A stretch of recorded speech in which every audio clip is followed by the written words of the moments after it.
Di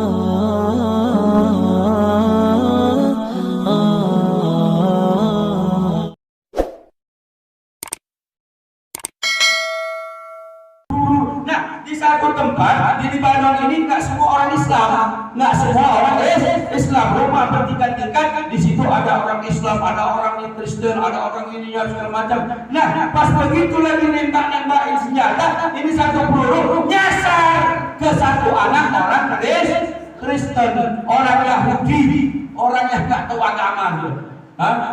Nyasar di kepalanya ini anak.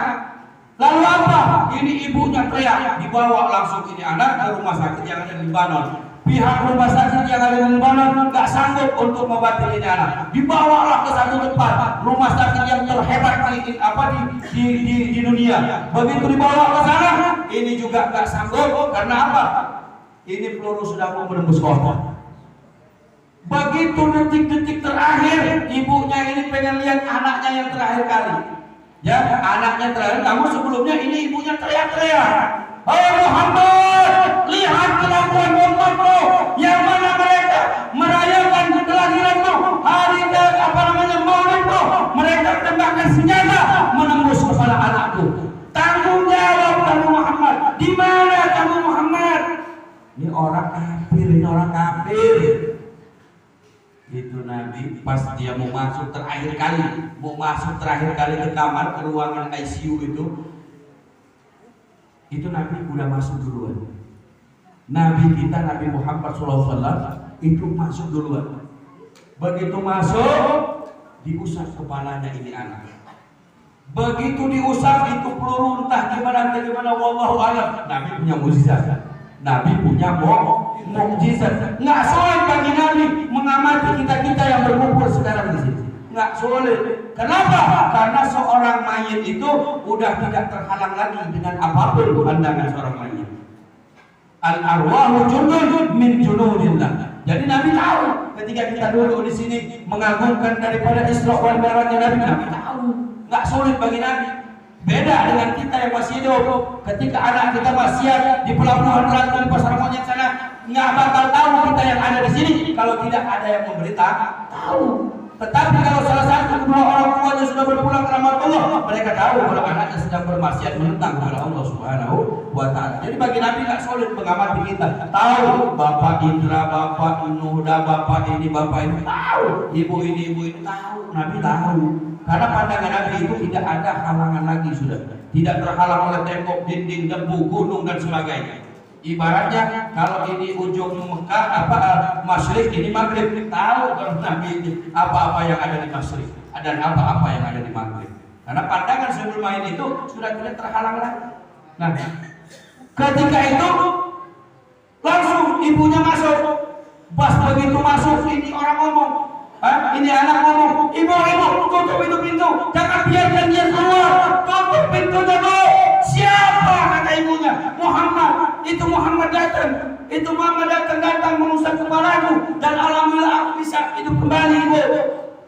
Jadi Nabi nggak pernah meninggalkan. Nabi nggak pernah meninggalkan kita. Ketika kita bersolat kepada Nabi, kita mengadakan hari raya kelahiran Nabi, hari besarnya Isra Mi'rajnya Nabi. Ketika kita bersolat dimanapun, Nabi nggak pernah akan meninggalkan kita. Nabi sayang sama kita, tinggal kita sayang nggak sama Nabi ini. Nggak gitu aja. Contoh di sini aja masih banyak kebohongan. Demi Allah kita masih bohong. Bapak cinta sama ibu istri bapak, saya cinta kepada istri saya. Ketika ditanya, cinta ke kaifah? Cinta, waduh. Ketika istri saya bertanya, Mbak, cinta ke kau? Mau dikawin nanti lain siapa? Lalu ente provokasi apa? Hari itu mah lamun di mana Umi ke pondok umur, Umi tegelak maut, baturannya saminggu di dilebot kubur. Nah, disulit euy. Ada kabar kurang. Palingnya kami deui. Berarti cinta kita bohong. Kalau kita betul-betul cinta, walaupun selembar nyawa yang ada di tubuh kita korbankan. Nggak ada ini dan itu. Sahabat Nabi ditanya oleh Nabi Muhammad SAW, "Hai Utsman, apa engkau cinta kepadaku?" "Cinta ya Rasulullah." La, kata Rasulullah, imanmu belum sempurna. Kenapa? Kau masih senang sama dunia. Ini dunia yang ditinggalkan sama sahabat. Balik lagi ke Nabi Muhammad. Ya Rasulullah, aku cinta kepadamu. Belum sempurna imanmu, kata Nabi Muhammad, karena kau masih mencintai anak dan istrimu. Anak istrinya tepat dipelare, akhirnya nggak begitu diperhatiin. Beliau lebih memerhatikan Rasulullah. Datang lagi, ya Rasulullah, aku sudah tidak menghiraukan duniaku, aku sudah tidak menghiraukan anak istriku, aku lebih memilih mencintaimu, ya Rasulullah. Wah, can sempurna iman anjeun wahai Umar. Cek ada teh cek kanjeng Nabi, sebab anjeun masih kene resep ada teh cinta ka ibu bapak anjeun. Ka ibu ramah anjeun. Ieu buah semalang apa ya? Kita nggak seneng sama bapak, nggak seneng sama emak, cuma urusannya durhaka deh. Durhaka. Tetapi apa yang dikatakan oleh Nabi Muhammad ini luar biasa ujiannya buat sahabat. Sahabat nggak perlu. Balik lagi besok. Ya Rasulullah, dunia sudah kutinggalkan, anak istriku tempati di pelere, ibu bapakku tempati diperhakoskan. Aku lebih memilihmu wahai Rasulullah Sallallahu Alaihi Wasallam. Can sempurna iman anjeun. Can sempurna iman anjeun sebab anjeun bersetemate masih kena hijaah karena nyawa anjeun. Bayang. Jadi harus bagaimana kecintaan kita terhadap Nabi Muhammad SAW. Kita cinta terhadap Nabi Muhammad SAW melebihi cinta kita terhadap harta benda kita, melebihi cinta kita terhadap anak dan istri kita, melebihi cinta kita terhadap kedua orang tua kita, bahkan melebihi nyawa yang ada selembar dalam diri kita. Itulah baru yang dinamakan cinta yang sebenarnya terhadap baginda Nabi Muhammad SAW. Jangan takut, jangan takut. Kenapa kita bersedekah kepada orang miskin? Kenapa kita harus takut miskin? Sedangkan kita bukankah kita terlahir daripada Zat yang Maha Kaya, betul? Nah, melawan orang sieun malah. Coba ieu masjid can beres-beres itu. Hah? Ieu masjid can beres-beres. Sok atuh sumbang kurang. Hah? Sumbang kurang supaya lebih bagus, lebih enak orang sholat di dia, lebih khusyuk orang sholat di dia. Hah? Ya isu-isukan ya kepada ketua DKM, ya harus dikasih apa hijab. Jadi barangkali nanti ada ibu-ibu yang mau sholat kan bisa di situ. Ya, jadi semuanya kita harus ikut aturan-aturan Allah, aturan-aturan Rasulullah. Sakan selamat diri orang di dunia, kerja anak dina agama di dunia, kerja akhirat. Hayang selamat. Sedangkan bertolak belakang dengan ajaran Rasulullah, kira-kira selamat muat. Muat. Nah, mudah-mudahan sesudah saya kasih tahu bisa merubah. Karena apa? Karena ini juga perjalanan buat diri kita, itibar buat diri kita.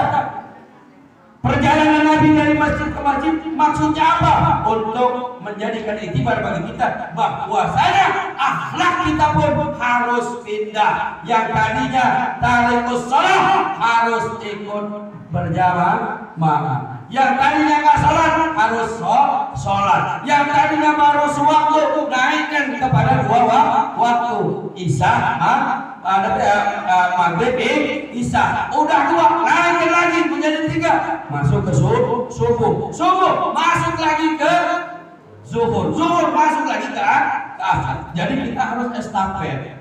Nggak bisa secara langsung. Oh saya mau sholat ini nih. Qodaman ala qodami, sedikit demi sedikit, selangkah demi selangkah. Setar mobil di sini, kita mau ke Surabaya. Begitu disetar hidup mobil naik semua, udah di Surabaya. Itu udah nggak mungkin, mustahil, itu udah nggak masuk akal. Berarti kita harus sekilo demi sekilo, semeter demi semeter, baru kita akan sampai kepada tujuan kita. Paham ya? Paham ya?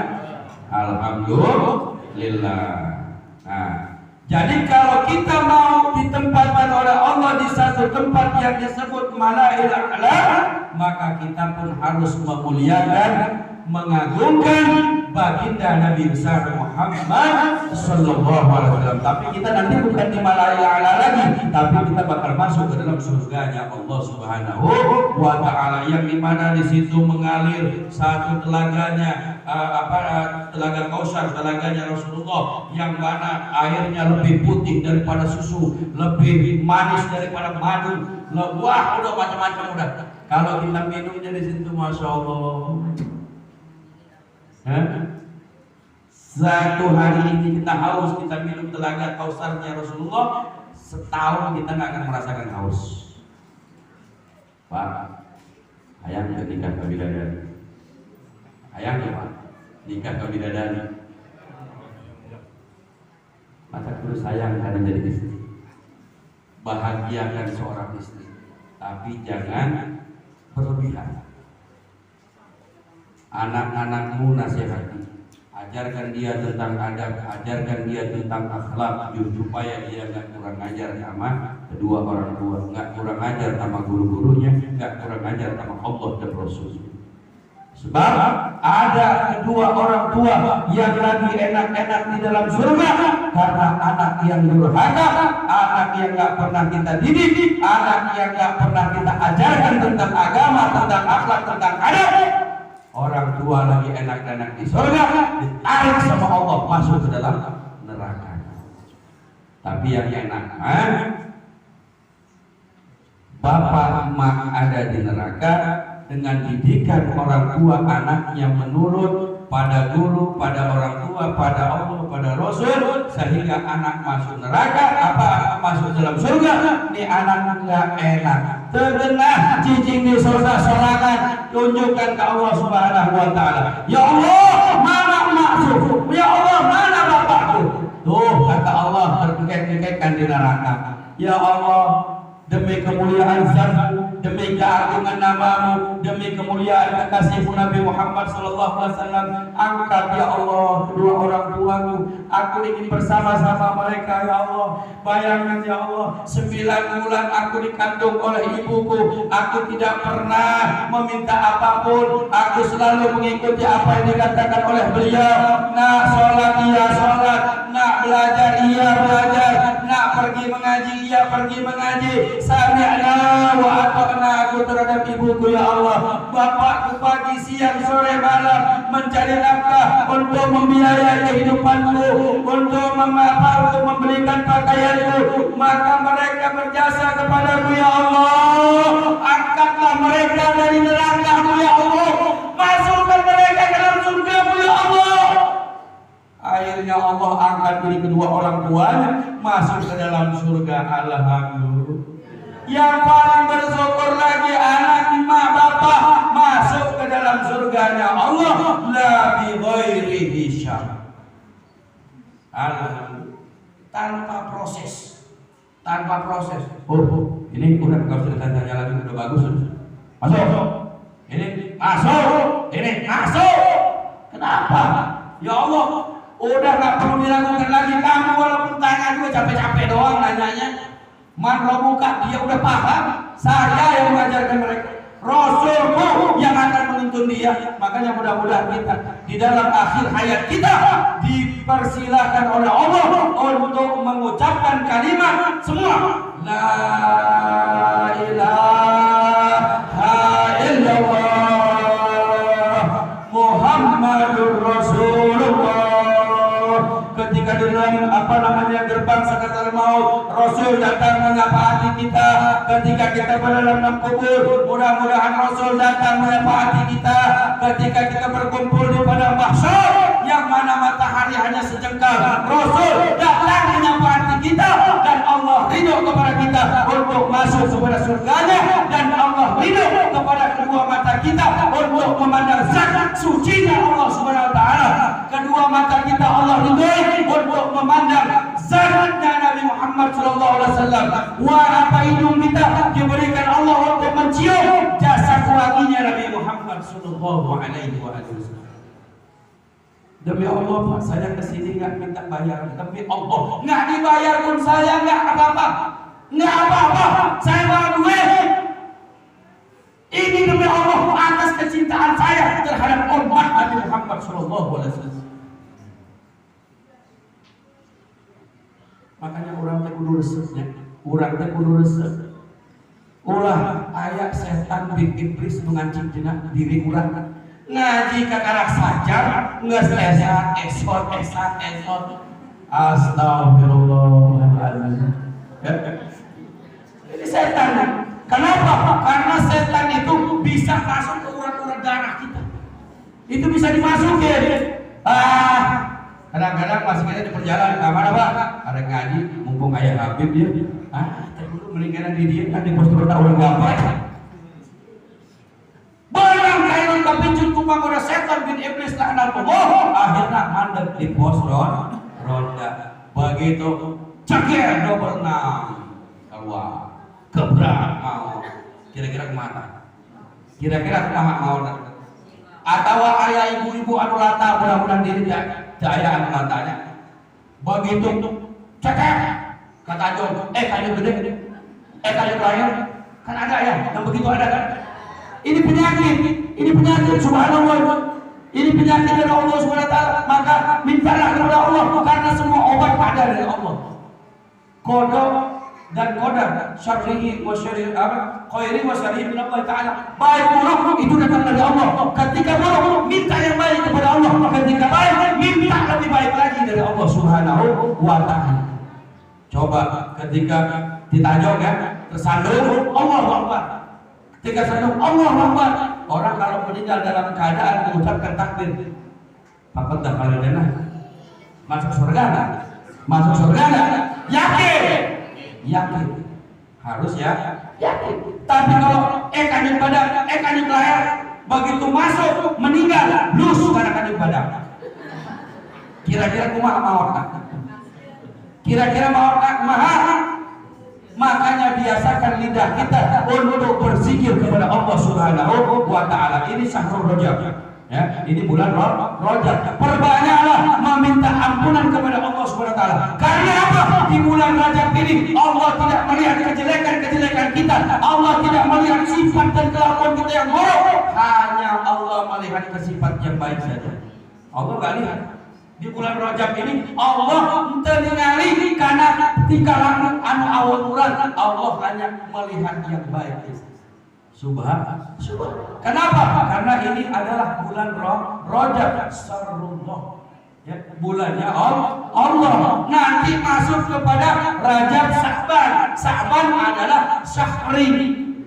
Adalah bulannya Nabi Muhammad. Perbanyaklah baca sholawat. Ya, kalau sekarang perbanyak membaca istighfar, mohon ampunan atas segala dosa-dosa orang. Mungkin kita pernah di pasar ketemu dengan wanita cantik sehingga kita tidak sadar kita ngobrol lama-lama, padahal dia udah punya suami. Muhsan bukan? Suaminya nggak tahu, tapi Allah dan malaikatnya tahu sehingga dicatat. Kita minta maaf kepada Allah Subhanahu wa ta'ala. Ya Allah, bihaqi bawa nama Nabi Muhammad. Ya Allah, bihaqi Sayyidina Muhammad, ampunilah ya Allah akan dosa-dosaku yang lalu maupun yang akan datang, yang besar maupun yang kecil, yang nampak maupun yang tidak, yang disengaja maupun yang tidak, bahkan yang muhson maupun yang tidak. Begitupun ibu-ibu ketika ke pasar ketemu dengan temannya bapaknya, kan ada banyak seperti itu kan? Ya, banyak ketemu dengan teman ayahnya satu kantor, masa iyalah kita sombong-sombongan. Dia nggak sadar karena dia nggak punya ilmu. Setan bin iblis laknatullah datang menggoda, ngobrol sehingga banyak nggak yang selingkuh? Banyak nggak? Banyak. Kenapa? Karena terjadi dari dasar kebodohan kita. Makanya Rasulullah menganjurkan tolabul ilmi agar supaya hilang kebodohan, datang kepintaran. Cuman di mana geus pinter ulah ngaminteran. Ya, di mana geus pinter ketika kita udah pinter, udah jangan pinter-pinterin dah. Ya, karena semua apa yang kita lakukan dalam dunia bakal kita pertanggungjawabkan di hadapan Allah Subhanahu wa ta'ala. Mending lamun binatang. Kalau sapi mati cuman saukur bilantungan, tapi kalau manusia mati di samping belatungan bakal ada balitungan. Kalau sekarang enak kita Ketika panas datang, kita bisa berteduh. Ketika ketika hujan kita bisa berteduh. Ketika panas ada kipas, ya kan? Ketika dingin ada selimut. Tetapi ketika hari itu terjadi berkumpulnya seluruh manusia di padang mahsyar, panas bikin pasanana. Haredah nanti panas tempat ngiu. Haredah bikin pasanana. Tiris bisi mutanana. Sementara panutue kan ukur sahasta tina mastaka. Gusti reka manaknya kuringnya nyanyam. Arek kamana kuringnya nyayang, arek kemana tempat kaulah berlindung selain daripada syafaat Nabi Muhammad sallallahu alaihi wasallam. Perhatikan, saudara-saudara yang dimuliakan oleh Allah Subhanahu wa taala. Ini belum masuk ke bab salat ini. Lanjut ya. Lanjut ke 3 jam deui moal. Sajam deui moal. Setengah jam deui moal. Da bapak-bapak anu sok udut ada hayang buru-buru ya. Biasa-biasana teu di mana lamun diajak ngaji pasti aya wae halanganna. Sarajan asup ka tempat ieu tetep we osa-ose alasan bade kacai sehingga kosong datang ke setan itu bebaturan saya keluar buru tuturkan dia tuturkan datangnya setan itu bebaturan sih ayo setan merupakan jalan jadi setan ulah saling balap itu sarwa benernya jadi kita harus benar-benar kuatkan iman kita. Cek setan lu saya keluar dulu lah di lantai kita habis nanya malu bener cek eta orang moal setan akhirnya jauh-jauh sini itu ada datang ke dia datang ke dia kalau ilmu sejak ada menggugurkan kewajiban kan itu moal menang cek setan hari panon unduh pas giliran nyaritakan ayah ubar nyari tulang nyari cangkeng aki-aki anu Habib lagi ngomong atau kiai lagi ngomong atau ustaz lagi ngomong. Alhamdulillah di dalam kitab ini ada obat untuk sakit pinggang. Cek aki-aki anu bentak kata ustaz silakan ngerebus tulang kasih seledri sedikit itu disok. Nah, lamun cek Sundana heugae cenah muluk tulang salah yang seletik cek aki-aki anu nunutan tadi balik ka imah. Alhamdulillah ini aya ini ubana dari kangkeng. Naon aki cek ada hujan heugae cenah muluk tulang taian seletik. Aki bari nuntut goblok si aki manja muluk tulang kudu ditayang seletik. Iya mana nu salah ya aki-aki apa si ustaz ya ditayang kana tani ini. Pak Ustaz leres teh eta aki-aki balik di pengajian mawa hiji ilmu bahwasana aki-aki teh semenjadi cangkeng menang eta kecap ti Pak Ustaz heugae cenah muluk tulang tayang seletik. Wah cek Ustaz teu pernah aing ngomong kitu cenah. Boa aki-aki ngaji bari nundutan. Akhirnya dikumpulkan aki-aki anu kenuntutan. Coba saha anu uninga keur kaula nyarios aya teu kaula ngomong hege nguluk tulang tayang seutik. Cek aki-aki anu bentak. Kumaki cok jelaskeun cek ustaz tadi hege nguluk tulang salah derian seutik. Berarti sia meureun ngaji bari nundutan. Mata kalau menjelma ngaji bari nundutan insyaallah menang rahmat ya Allah Subhanahu wa taala. Eta sebab naon ngaji dahdirna oge bagaikan bau kasturi sok teu percaya. Namun di acara mulu dan penting suami ibu ngaji tidur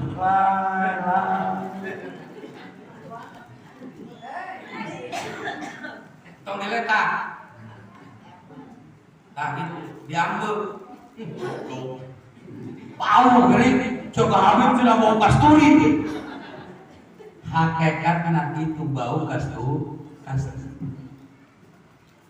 Nanti kita bakal tahu, kalau dirinya kita nggak bakal tahu. Kenapa? Karena tidak diperlihatkan oleh Allah Subhanahu wa Ta'ala. Kalau di dunia diperlihatkan, Pak, ini ganjaran kamu sholat, Pak, ini ganjaran kamu maksiat, pasti dia bakal sholat terus. Kenapa? Karena kalau dia sholat, ganjaran satu kali sholat dia dapat 50 kali, tapi kalau dia satu kali maksiat dapat 100 kali. Kira-kira gimana? Pasti dia bakal sholat, nggak bakal maksiat karena digaibkan oleh Allah Subhanahu wa Ta'ala, sehingga Allah menciptakan surga, Allah menciptakan neraka untuk apa? Ketika dia berbuat baik, maka inilah tempatnya. Ketika dia berbuat jahat, berbuat buruk, maka disinilah akan penggodokannya. Nanti baru dimasukin ke surga. Coba Bapak lihat, mobil bagus, tabrakin dah. Kira-kira mau masuk surga, mau nggak orang suruh nerima mobil buntut bekas tabrakan? Berarti kan harus masuk dulu ke bengkel, dielas dulu, dihampas dulu, didempul dulu, diketok dulu. Tah, bedanya gitu jamaah anu asup ke surga, walaupun ada sebesar biji zarah rasa imannya, rasa Islamnya, rasa ihsannya kepada baginda Nabi Muhammad SAW, maka surga hak baginya. Tetapi wayahna kudu digodok dulu. Kudu digodok dulu. Urang kadang-kadang ketepaan ku sekar rokok oge panasna luar biasa. Kom eta sebenarnya. Na'udzubillah summa na'udzubillah. Saudara-saudara yang dimuliakan oleh Allah Subhanahu wa Ta'ala. Hikmah daripada ini terakhir. Hikmah daripada Mi'raj di dalam tafsir Munir juz 2 halaman 330 dikatakan bahwa yang dilihat oleh Nabi Muhammad SAW apakah apa? Di situ bahwasanya hati Nabi nggak pernah bohong. Hati Nabi nggak pernah bohong. Beda dengan hati kita. Kadang-kadang nempo caduk di jalan, disangkana, diomongkan pisang goreng. Segitunya. Coba tinggal ini cerita si cepot. Nah untung dekat tingkat. Padahal diletak tahan dawala. Ah gitu.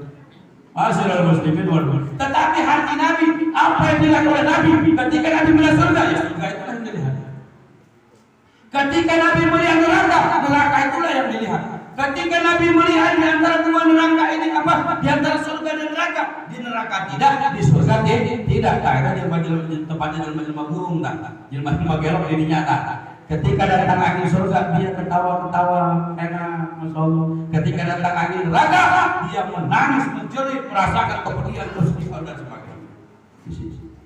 Nah, jadi ketika Nabi Mi'raj, apa yang dilihat oleh Nabi Muhammad SAW, hati Nabi nggak pernah bohong, beda dengan hati kita. Apa yang dilihat oleh Nabi Muhammad SAW ketika Mi'raj? Nabi melihat surata Jibrilah hakikatan. Itu yang dia. Nabi melihat dan sebelumnya Nabi belum kuat untuk melihat Nabi malaikat Jibril. Begitu Mi'raj, di situ hikmah daripada Mi'raj salah satunya adalah Nabi bertemu dengan malaikat Jibril alaihissalam secara hakikat. Berarti secara gini. Ternyata dari ujung rambut sampai ujung kaki itu malaikat Jibril dapat dipenuhi dari bulu. Ya. Badannya ini penuh bulu dan terbuat dari za'faron. Malaikat Jibril diciptakan 500 tahun sesudah malaikat Mikail. Malaikat Jibril ini punya sayap 16.000 sayap. 16.000 sayap. Setiap hari tenggelam di lautan nurnya Allah Subhanahu wa Ta'ala sebanyak 370 kali. Kalau Habib Ali menyelam di pelabuhan Ratu, berangkat dari sini ke pelabuhan sini, pelabuhan sini, kira-kira 10 kali balik modal di kira 2 kali. Ini malaikat Jibril menatap terus di lautan nurnya Allah Subhanahu wa Ta'ala sebanyak 370 kali. Sekali menyelam naik itu badannya langsung digebrik-gebrikin. Ya, kamu jadi Sunda mah digebrikin. Kalau bahasa Indonesia-nya apa? Dikebas. Berarti gitu. Nah, air yang turun dari bulu-bulu tersebut itu Allah jadikan malaikat. Setiap tetes air yang turun dari bulu-bulunya Allah jadikan malaikat, yang mana ini malaikat bertasbih kepada Allah Subhanahu wa taala sampai datangnya hari kiamat. Jangan bertasbih untuk siapa? Untuk umat Nabi Muhammad sallallahu alaihi wasallam. Itu ya, Pak. Nah, terus Nabi bertemu di langit pertama, Nabi bertemu dengan Nabi Adam. Di langit kedua, Nabi bertemu Nabi Isa. Di langit ketiga, Nabi bertemu Nabi Yusuf. Di langit keempat, Nabi Idris. Di langit kelima, Nabi Harun. Di langit keempat, di langit keenam, Nabi Musa. Di langit ketujuh, Nabi Ibrahim alaihissalam. Sehingga begitu ketemu dengan Nabi Musa, maksudnya apa? Nabi ini kok ketemu dulu sama di malakut di Malayala, ruh-ruhnya, arwah-arwahnya orang-orang yang dimuliakan dan diagungkan oleh Allah Subhanahu wa taala. Terus naik lagi ke langit satu, ketemu dengan arwahnya nabi-nabi ini. Di langit kedua, di langit ketiga, langit keempat. Apa tujuannya? Untuk ngalap barokah, minta doa kepada para sahabat, ya, kepada nabi. Litabaruki bil bi asar sholihin. Minta tabarruk artinya apa? Minta berkah daripada arwah-arwahnya orang-orang soleh, yaitu para nabi tadi. Maksudnya apa? Nabi sebenarnya nggak perlu minta restu daripada Nabi Adam, Nabi nggak perlu minta restu daripada Nabi Musa, Nabi Idris, Nabi Yusuf, Nabi Harun, bahkan Nabi Ibrahim sekalipun. Nabi kita nggak perlu, tapi ini mah supaya apa? Menjadikan itibar bagi kita, supaya kita senantiasa ngalap barokah. Pak, Bu, Andri mau ke Jakarta, Andri mau mengadu nasib di sana. Doakan ya Pak, Bu, mudah-mudahan Andri di sana dapat keberkahan, keberhasilan, keselamatan.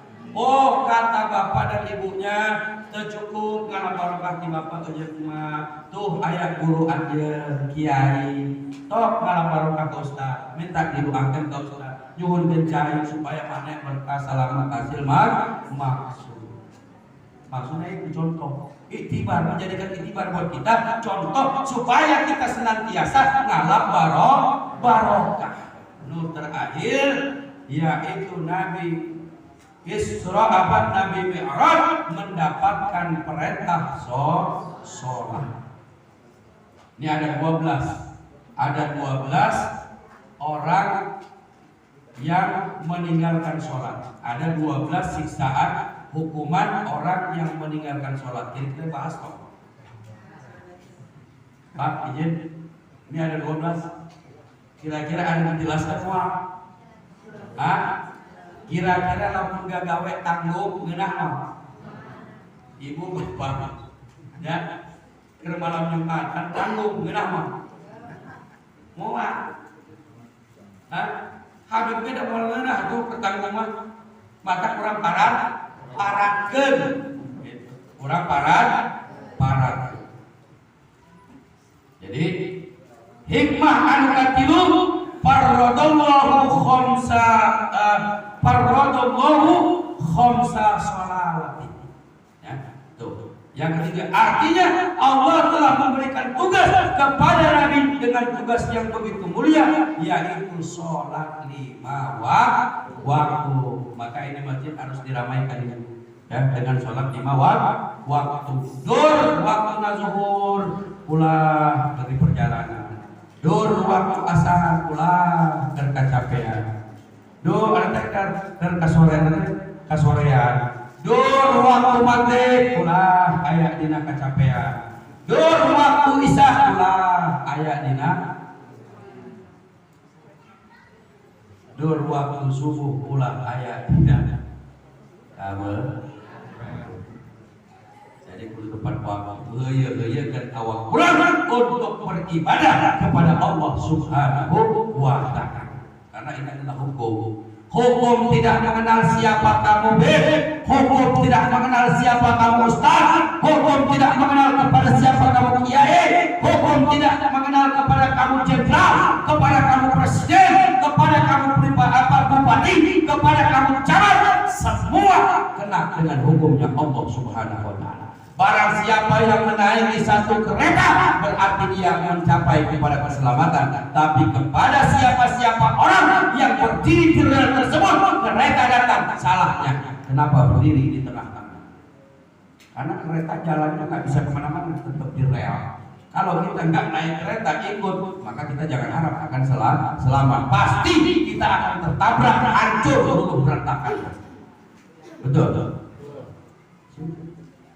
Saudara-saudara yang dimuliakan oleh Allah Subhanahu.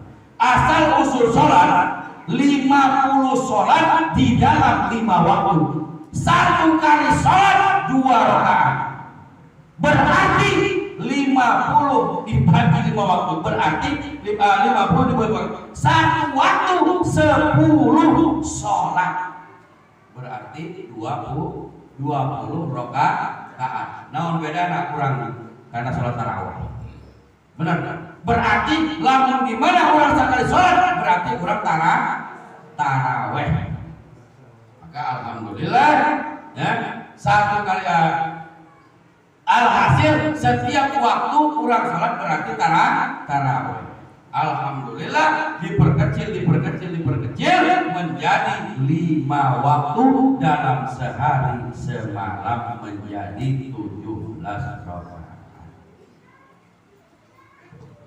Bahaya meninggalkan sholat yang pertama di dalam kitab Kanzul Akhbar, Syekh Utsman bin Hasan Asy-Syakiri menjelaskan orang yang meninggalkan sholat ada 12 ancaman. Yang pertama, yarfa'ullahu al-barakata min kasbihi wa rizqihi. Allah angkat keberkahan kasabnya dan Allah angkat keberkahan rezeki. Hulu dijian suku dijian hulu, pijil kesang badak, pijil kesang lembut, berang dijadikan penting dijadikan berang, tidak mendapat keberkahan daripada kasabnya pun juga rezeki. Berarti lamun gitu mah capek kedua tergapan. Satu, ancaman bagi orang yang meninggalkan sholat. Allah angkat keberkahan kasarnya dan Allah angkat keberkahan rezeki. Yang pertama. Yang kedua, yanza'u minhu nurus sholihin. Itu yang kedua. Allah bakal mencabut cahaya daripada orang-orang soleh. Sanajan manehna tampan luar biasa, gelis kabina-bina, tetap mual aya cahaya minas sholihin ditarang di jidakna di wajahna anger we bodas di payunan Allah oleh ganteng anger we payunan Allah mengorek patuh. Kunaon kusabab manehna ngaku umat Nabi tetapi tidak menjalankan apa-apa yang diperintahkan oleh Nabi, yaitu sholat. Yang ketiga, yakunu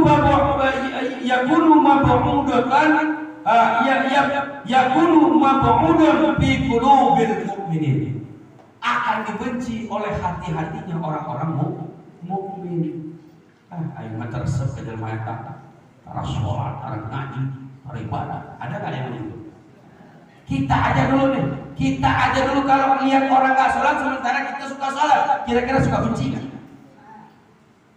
Apalagi orang-orang mukmin yang betul-betul udah diakui keabsahannya oleh Allah SWT. Kita ini masih muslim aja lihat orang nggak sholat aja kita benci, betul? Apalagi mukmin, apalagi Nabi Muhammad, apalagi Allah Subhanahu wa ta'ala. Yang keempat, yuqbalu ruhuhu atsana, dicabut ruhnya dengan keadaan haus dahaga. Seandainya air yang ada di alam dunia ini, baik yang ada di darat maupun di lautan, Allah berikan untuk minumnya orang yang sedang sakaratul maut, demi Allah maka tidak akan pernah cukup orang yang sedang sakaratul maut di dalam meninggalkan sholat cukup diberi air seperti itu. Tetap aja haus dahaga. Itu yang keempat. Yang kelima, yastadu alaihi naz'un ruhihi. Banget pedihna dicabut ruhna ku Allah Subhanahu wa taala. Bukan lagi bagaikan mencabut rambut di adonan tepung. Ini mah kayak nyabut apa ya? Kayak nyabut rantai motor di tumpukan batu udah. Ya. Nggak ada basa-basi udah. Nggak ada basa-basi, nggak ada ampun daya launan. Bon. Bajul macam-macam sholat nggak cabut. Ya. Beda orang yang ahli sholat dicabut. Allah. Sakit ya Allah. Makanya kata Nabi apa? Ya Khalil Israel, apakah nanti umatmu merasakan sakit seperti ini ya kekasihku Israel? Naam ya Rasul. Ya Israel, aku nabi mereka, aku tuntunan mereka. Jangan biarkan mereka merasakan rasa seperti yang aku rasakan. Biar aku yang merasakan apa-apa yang mereka rasakan. Cintanya Nabi luar biasa terhadap kita sebagai umat. Bahkan sekaratul maut kita pun ingin ditanggung oleh Nabi Muhammad SAW. Perhatikan Pak, kita harus benar-benar sedih. Nabi cintanya luar biasa terhadap kita. Bahkan Nabi berhijrah ke sini, perang di sana, perang untuk siapa? Untuk menyampaikan risalah yang datang dari Allah Subhanahu wa taala. Setelah itu sampai kepada kita belakangi. Setelah ilmu datang kepada kita, tahu kita melaksanakannya, maka selalu kita bohongi betul. Ilmu udah sampai kepada kita enggak, malah disia-siakan sama kita. Malah disia-siakan sama kita. Sampai di mana tadi? Yang masuk yang keenam. Yang keenam, yukhafu alaihi min zawalil iman. Dicabut imannya. Kalau orang udah dicabut imannya oleh Allah Subhanahu wa taala, tinggal kita jelema negara relo.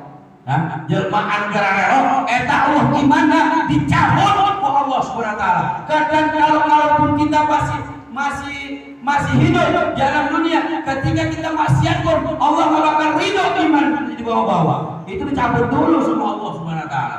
Allah nggak ridho ketika kita maksiat, iman itu dibawa. Nanti setelah dia selesai maksiat, baru iman dimasukkan lagi, baru di situ timbul penjasa. Orang kalau beriman mau melakukan sesuatu, dia punya iman yang kuat, kira-kira terjadi nggak?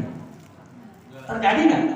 Nggak bakalan. Makanya iman itu dicabut dulu sama Allah, barulah terjadi. Kalau orang punya iman, nggak mungkinlah melakukan hal-hal yang tidak diridhoi oleh Allah. Yang ketujuh, yudayyiqu qabruhu, bakal sempit kuburan. Allah udah punya kontrakan segitu, dipersempit lagi sama yang punya. Na'udzubillah sama Coba kita lihat ukurannya berapa kali berapa? Bisa nggak naruh lemari?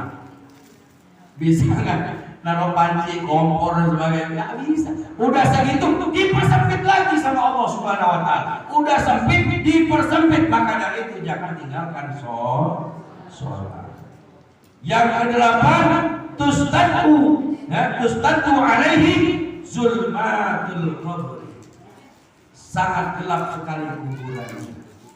Lamun kurang penting di imah eueuh lampu poek komo ieu dilebet digelapkan sama Allah Subhanahu wa taala. Enggak ada cahaya sedikit pun yang masuk ke dalam kubur. Maka dari itu jangan tinggalkan sholat. Yang ke-9, yudayyaku alaihi su'al munkar wa nakir. Nah, diberatkan pertanyaan munkar wa nakir. Marabuka, nggak bisa jawab. Udah berat, diberatkan oleh Allah Subhanahu wa taala. Kenapa? Karena dia meninggalkan sholat yang lima waktu. Yang keberapa? Yang ke-10, yustaddu alaihi hisabuhu. Dipersulit, diberatkan hisabnya oleh Allah Subhanahu wa taala. Hisabnya itu Allahu Akbar. Enggak diperingan sama Allah. Enggak diperingan. Itu hisaban itu diberatkan sama Allah. Diberatkan seberat-beratnya. Kenapa? Karena dia dia meninggalkan sholat. Yang ke-11,